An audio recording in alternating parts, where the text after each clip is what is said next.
The opening chords hit, and 80,000 people rose as one. They knew what was coming. They always knew. Jon Bon Jovi stepped to the microphone, and before he could sing the first word, the crowd was already singing for him. Tommy used to work on the docks.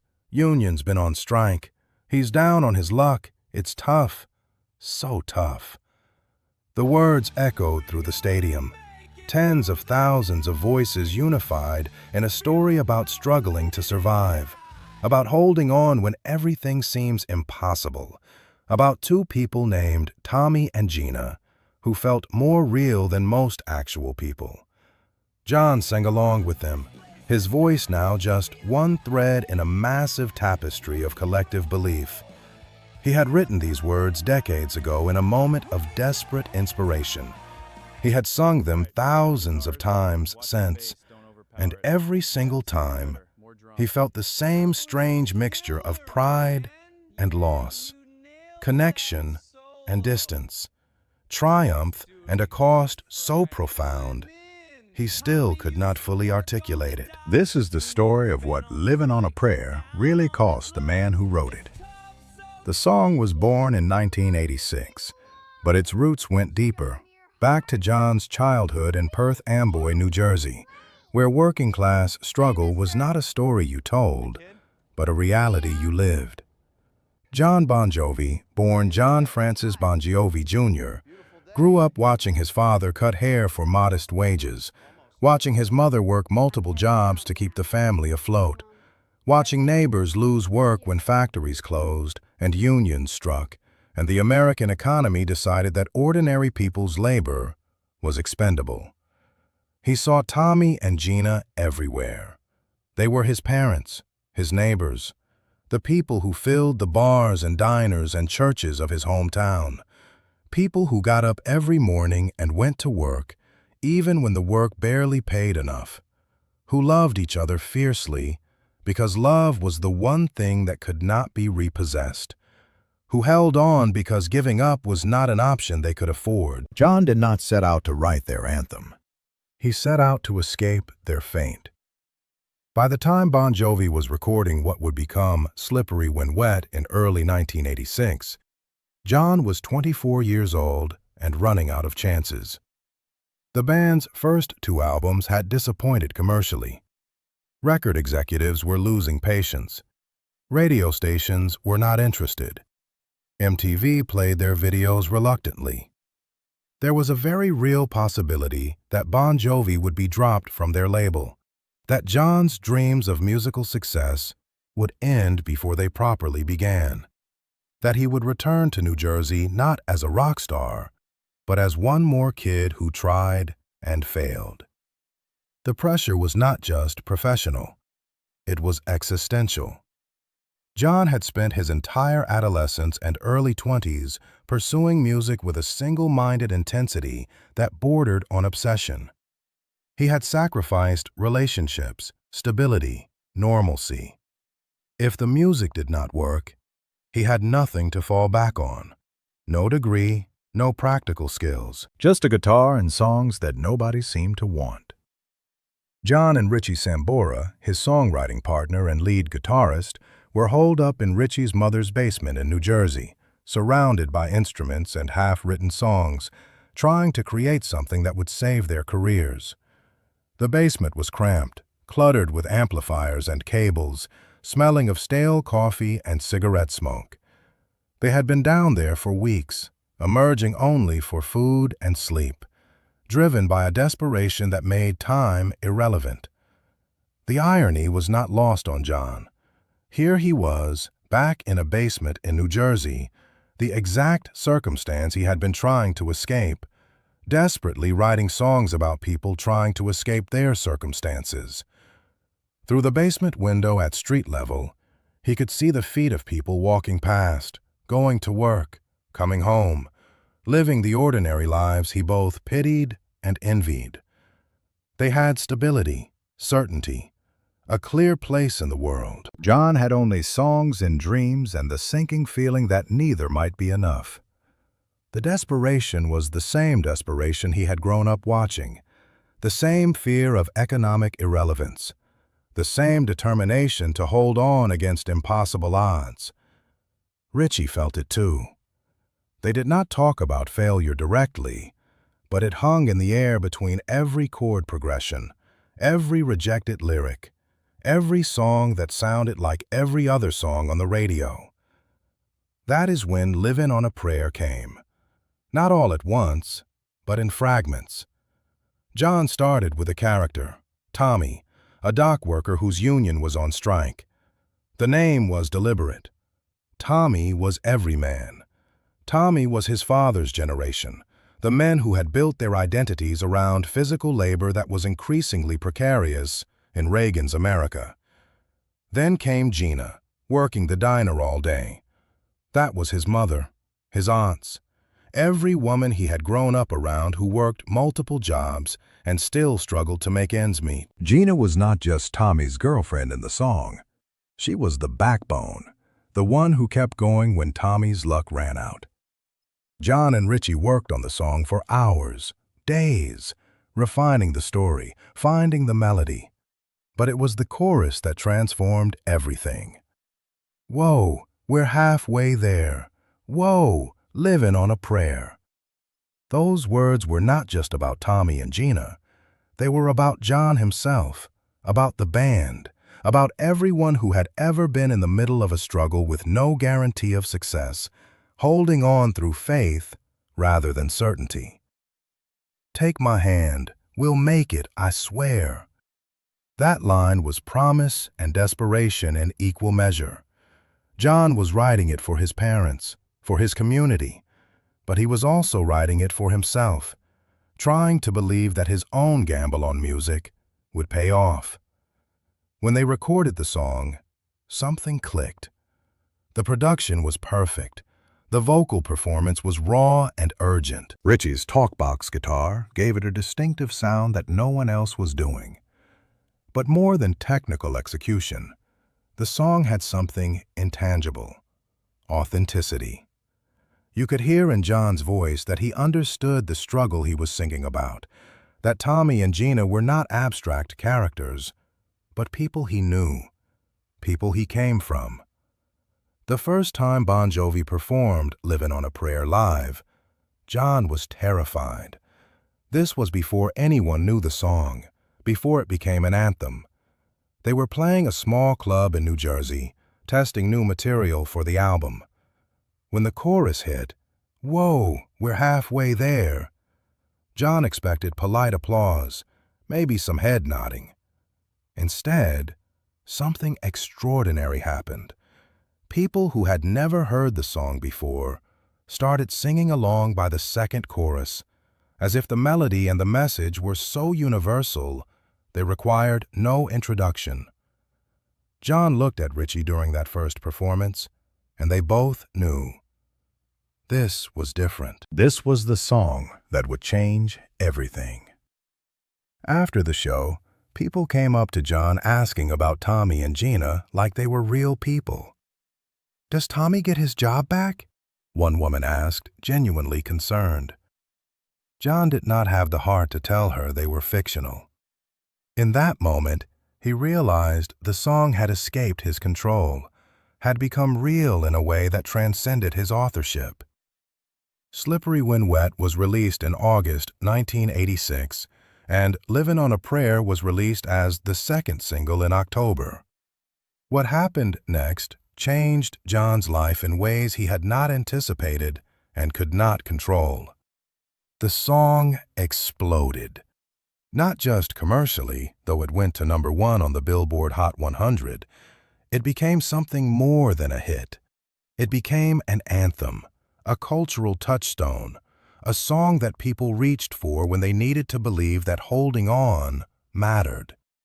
Wedding receptions played it. Sports stadiums adopted it. Regular people who had never heard of Bon Jovi knew every word of Livin' on a Prayer. Jon got what he wanted. The band was suddenly one of the biggest rock acts in the world. Albums sold in the tens of millions. Stadium tours sold out instantly. Money poured in. Fame arrived with overwhelming force. Jon Bon Jovi was no longer a struggling musician from New Jersey. He was a rock star, a celebrity, a symbol of success. And that is when the cost began to reveal itself. The first cost was immediate and obvious. Jon could no longer relate to the world he had written about. Within 2 years of writing a song about struggling to pay rent and holding on through hard times, Jon was wealthy beyond anything his parents had imagined. He bought a house, then another house. He wore expensive clothes. He traveled in private planes. He lived in hotels that cost more per night than Tommy's monthly dock worker salary. The distance between Jon's current reality and the reality of living on a prayer created a strange dissonance. Every night he would walk on stage and sing about being down on your luck, about being tough, about living on a prayer. And the audience would believe him, would connect with the emotion in his voice. But Jon knew the truth. He was no longer living that struggle. He had escaped it. He was singing about a world he no longer inhabited. This should have felt like victory. Instead, it felt like betrayal. Not betrayal of the audience, but betrayal of Tommy and Gina, of his parents, of everyone still living the struggle, while Jon sang about it from the safety of wealth and fame. Jon started to feel like a fraud. How could he authentically perform a song about working-class hardship when he had limousines waiting outside the venue? How could he sing, "We're halfway there," when he had already arrived? The emotional truth that had made the song powerful was rooted in his genuine understanding of struggle. But that understanding was becoming secondhand, a memory rather than a lived reality. The second cost was relational. Jon's success created distance between him and the people who had shaped the world of the song. His father still cut hair, but now it felt awkward when Jon visited the old neighborhood. People treated him differently, not with resentment exactly, but with a kind of careful deference that made genuine connection impossible. He was no longer Jon from down the street. He was Jon Bon Jovi, the rock star who had made it out. There was a specific moment when Jon felt this distance acutely. He returned to Perth Amboy about a year after Livin' on a Prayer went to #1, intending to have dinner with his parents at their modest home. He pulled up in a car that cost more than his father had earned in a decade. Neighbors came out to their porches to watch, not to greet him, just to watch. Like he was a visiting celebrity rather than a kid who used to play stickball in that exact street. His father opened the door, proud but quiet. His mother hugged him tight, but when she pulled back, her eyes were glistening. "You look good," she said. "Different, but good." Jon knew what she meant. He was different. The expensive clothes, the professional haircut, the confidence that came from success, all of it marked him as someone who no longer belonged to this neighborhood, even though he desperately wanted to. They sat down to dinner, and the conversation was stilted in ways it had never been before. Jon talked about the tour, the album sales, the upcoming arena dates. His parents listened politely, asking questions that showed they were trying to understand a world utterly foreign to them. His father mentioned that the barbershop had been slow lately, that people had less money for haircuts. Jon immediately offered to help financially, and his father's face hardened slightly. "We're doing fine," he said, and Jon understood he had made a mistake, had suggested that his success meant their life was inadequate. His mother was proud, but there was something in her eyes when she looked at the television later that evening and saw Jon performing "Livin' on a Prayer" on MTV. Pride, yes, but also a kind of sadness, as if she understood that the song had immortalized a struggle she was still living, while her son had moved beyond it. The people who had inspired Tommy and Gina were still working diners and docks. Jon was singing about them to audiences who paid hundreds of dollars for tickets. The third cost was vocal and physical. Livin' on a Prayer is not an easy song to sing. The high notes, the sustained power required, the emotional intensity the performance demands, all of it takes a toll. Jon was singing it every single night, sometimes multiple times a night when radio stations wanted live performances. His voice began to show strain. There were specific moments when Jon became aware of what the song was costing his voice.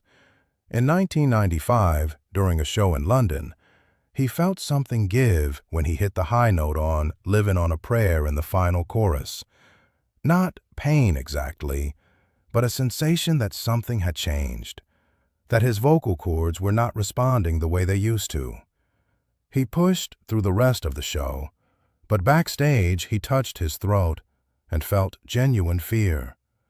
What would happen if he could no longer sing the song that defined him?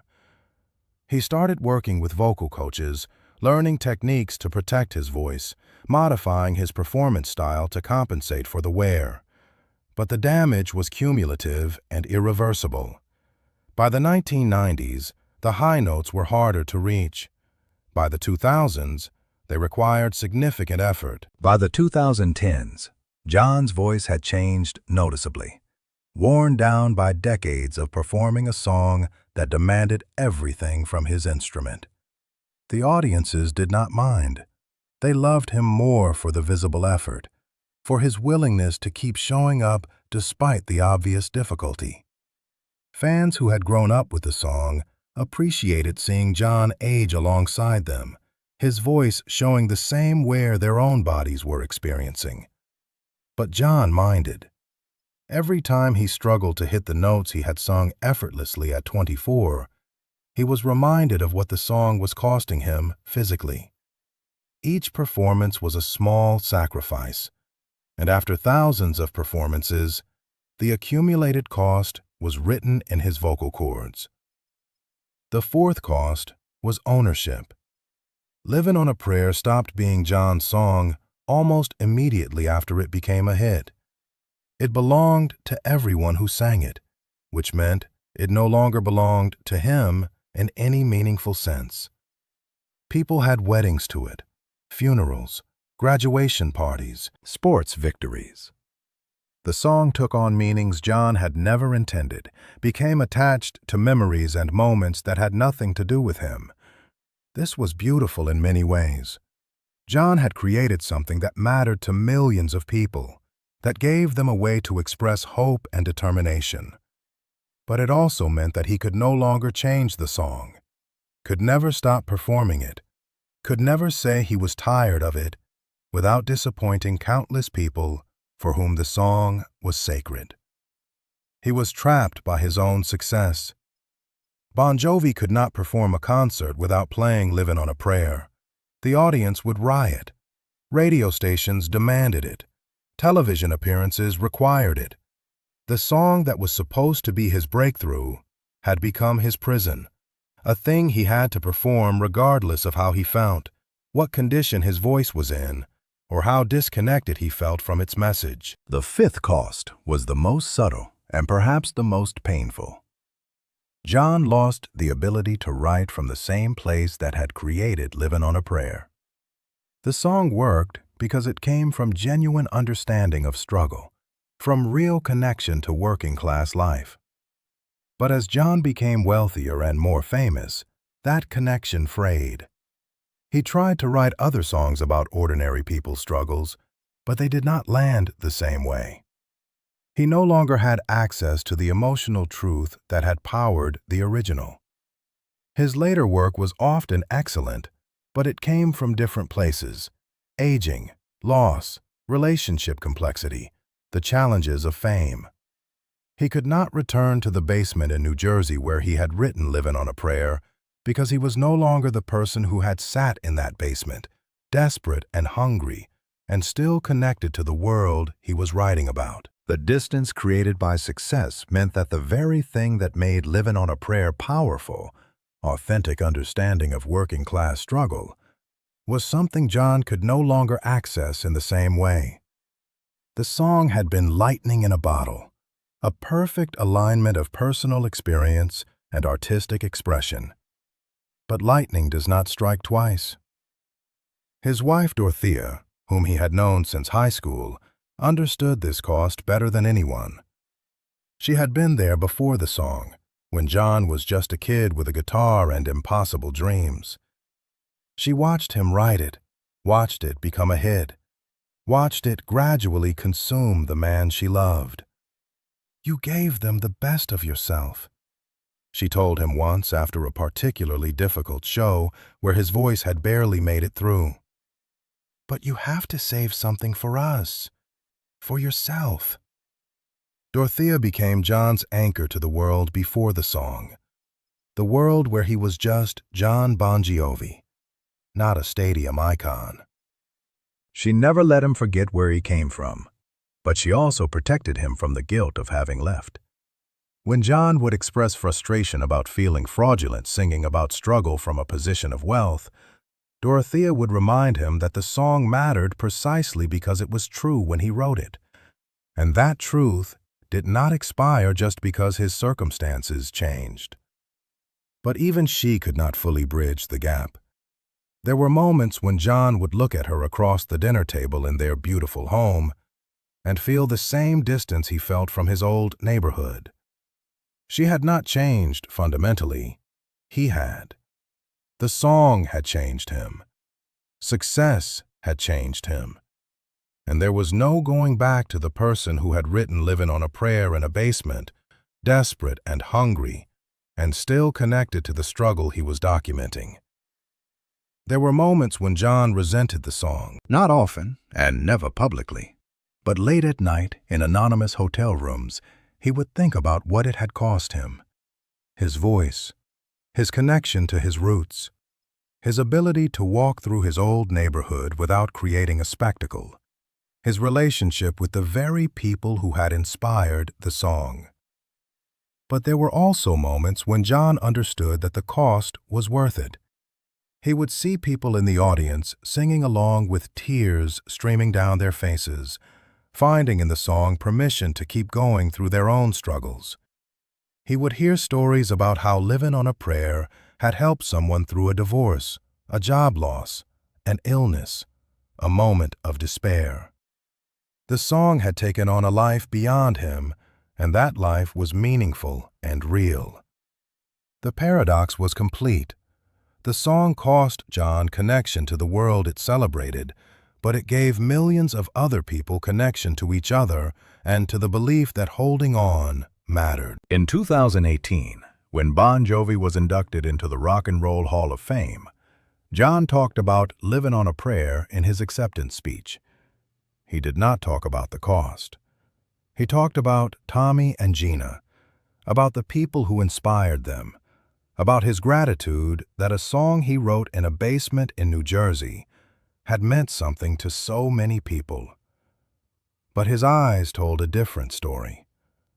In them, you could see the weight of performing the song thousands of times, the awareness that he could never escape it, the knowledge that his greatest achievement was also his greatest burden. Jon Bon Jovi is now in his 60s. His voice is not what it once was. The high notes in Livin' on a Prayer are a struggle. Sometimes the audience sings them for him, carrying the parts he can no longer reach. This should feel like failure, but it does not. It feels like collaboration, like the song completing its journey from his creation to collective property. He still performs it at every show. He still feels the strange mixture of pride and loss when the opening chords hit and the crowd rises as one. He still thinks about Tommy and Gina, about his parents, about the world he came from and can never fully return to. The cost of Living on a Prayer was Jon's connection to the authenticity that made it powerful. The cost was his voice, worn down by decades of performance. The cost was the distance it created between him and the people he loved. The cost was becoming the symbol of a struggle he had escaped while so many others had not. But the gift of living on a prayer was that it gave millions of people a voice when they felt voiceless. It gave them permission to hold on. It gave them a story that felt true, even when their own stories felt hopeless. It created moments of collective belief in stadiums around the world. Moments when strangers became a community united by the simple faith that halfway there was enough. That living on a prayer was a valid way to face an uncertain future. Jon paid the cost willingly, though he did not fully understand what he was agreeing to when he wrote the song in 1986. He was 24 years old, desperate to make it, pouring his heart into a story about people trying to survive. He did not know that the song would define him for the rest of his life. He did not know that it would cost him his voice, his roots, his ability to ever write from the same place again. But he also did not know that it would matter so much to so many people, that it would become more than a song, more than a hit, more than even an anthem, that it would become a kind of prayer itself, something people reached for when they needed to believe that holding on was enough. And maybe that is the real cost and the real gift, intertwined so completely they cannot be separated. Jon Bon Jovi wrote a song about struggle, and it freed him from struggle while binding him to it forever. He escaped the world of Tommy and Gina, but he can never leave them behind. Every night, every performance, every time the crowd sings along, he returns to that basement in New Jersey, to that moment of desperation and hope, to the place where Livin' on a Prayer was born. The song cost him everything and gave him everything. And 40 years later, Jon Bon Jovi is still paying the price, still singing the words, still living with what Livin' on a Prayer really cost the man who wrote it.